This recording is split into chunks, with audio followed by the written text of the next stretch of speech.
Hi everyone, my name is Emily and I am a volunteer at the Prospect Park Zoo. And here with me today is Jennifer Kepler. She's currently the manager of volunteers at the New York Aquarium and did work at Central Park Zoo as an educator and at the Prospect Park Zoo as a zookeeper.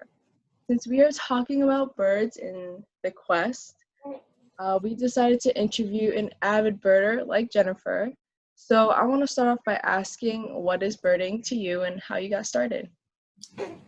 Um, so birding to me is a couple of things.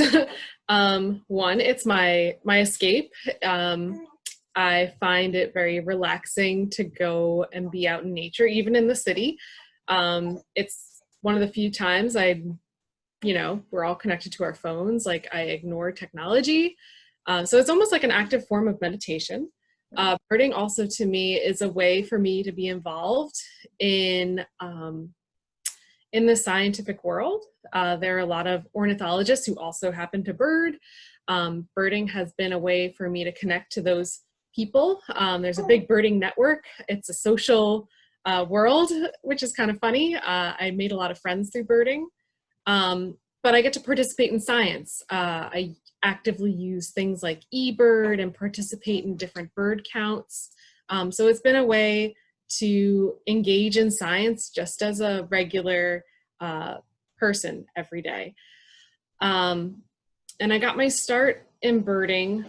I always liked animals and I always thought I looked at birds. I even worked for Audubon when I was out of college.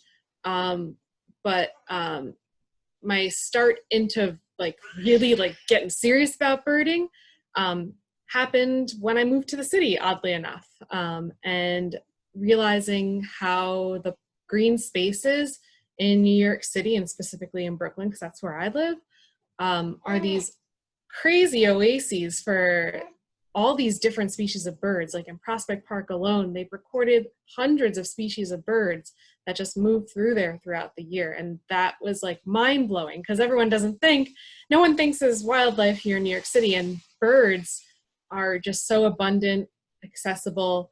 And if you're willing to really take the time to look for them, there's a lot to really uncover and discover, which is exciting.